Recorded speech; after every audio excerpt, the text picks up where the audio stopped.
Thank you, Mr. Chairman. Thank you, Commissioner. Great to have you in front of us again.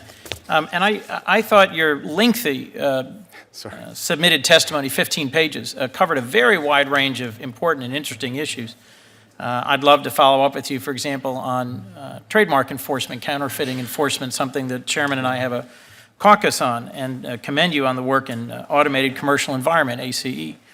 But I'm struck, given the number of questions and the length of exchange with you about President Trump's insistence on funding and building a border wall, that in the 15 pages of testimony, you dedicate just one sentence to border infrastructure. Could you help me understand why President Trump's threatening to shut down the government of the United States when in an oversight hearing on the whole scope and reach of CBP's important responsibilities, you dedicate just one sentence to building physical barriers between our country and others?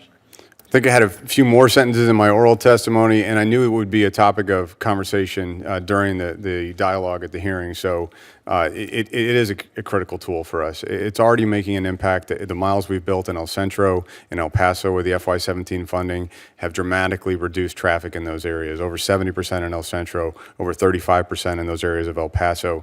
It's a really important tool. And to be clear about the testimony you've already given to a number of other members, you don't support and aren't advancing the idea of building a single concrete wall dividing the United States and Mexico, but rather a series of tactical systems that combine surveillance, monitoring, fencing, and wall systems. That's really what you've been advocating today. Is that correct? Correct. That's what our Border Patrol agents in the field have asked for and need.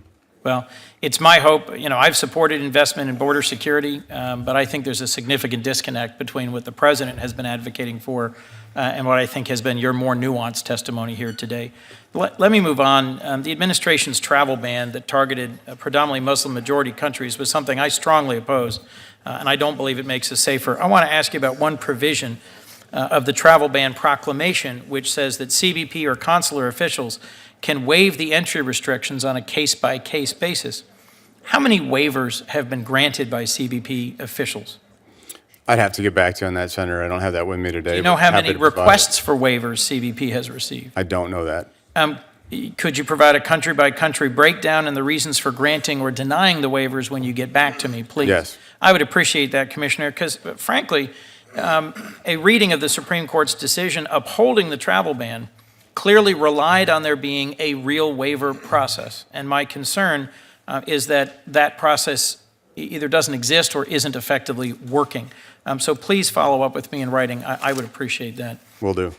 And just to be clear, are individuals apprehended between ports of entry still being given the opportunity to seek asylum as the law requires? Yes. Thank you. Let me move to a last topic, if I could. Two things.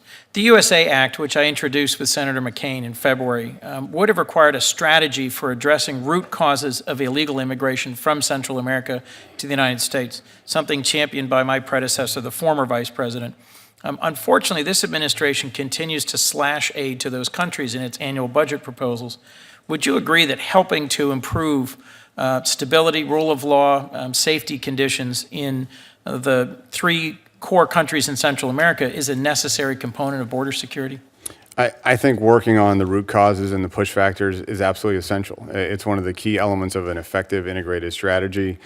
We've got partners that we need to support in Central America, and I'm personally doing that with CBP's capabilities on a customs-to-customs basis, on a law enforcement and security basis, and also trying to support efforts of partners at USAID and elsewhere who are really trying to target their efforts at the key push factors for migration from the region. Do you have any idea if the 2020 budget proposal will reflect the importance and significance of that ongoing and close partnership? So the formation of that budget is not part of my responsibilities, but it's certainly a key element of an overall strategy. I'll just say I'm struck that I agree. I think that is a critical part of a sustained key strategy. But it has to be sustained, and sustained at a significant level. And yet the last 2 years' budget proposals slashed that aid significantly. I think we're heading in the wrong direction. I commend you for your attention to that relationship. Let me last ask about the family separation policy. I'm glad it's been rescinded. I thought it was cruel to separate parents from children at the border, but I remain concerned about their treatment. When an unaccompanied child arrives at the border, one of the first questions a U.S. official asks is whether that child has a family member in the U.S. who could care for them. My impression is that CBP is sharing that information with ICE, and as we've seen, unaccompanied children spend more time in the care of our government or the custody of our government before they're released to sponsors. I have concern about how that information is being used. Can you guarantee information CBP obtains from these children to identify caretakers is not then being used to arrest and deport their relatives? Give us a brief answer, Mr. Commissioner. So what I can guarantee is that information we collect is available to our partners at ICE and HHS OR&R, which has the care and custody of children after that immediate period that they're at the border. I know that they're very committed to finding the right sponsor to place a child with.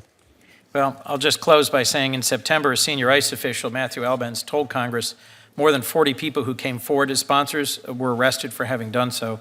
And I'd be interested if you'd follow up in writing about in how many of those arrested it stemmed from information CBP obtained from unaccompanied children.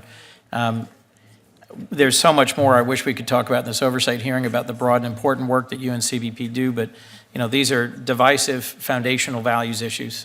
Thank you for your service, Commissioner. The distinguished senator from Rhode Island.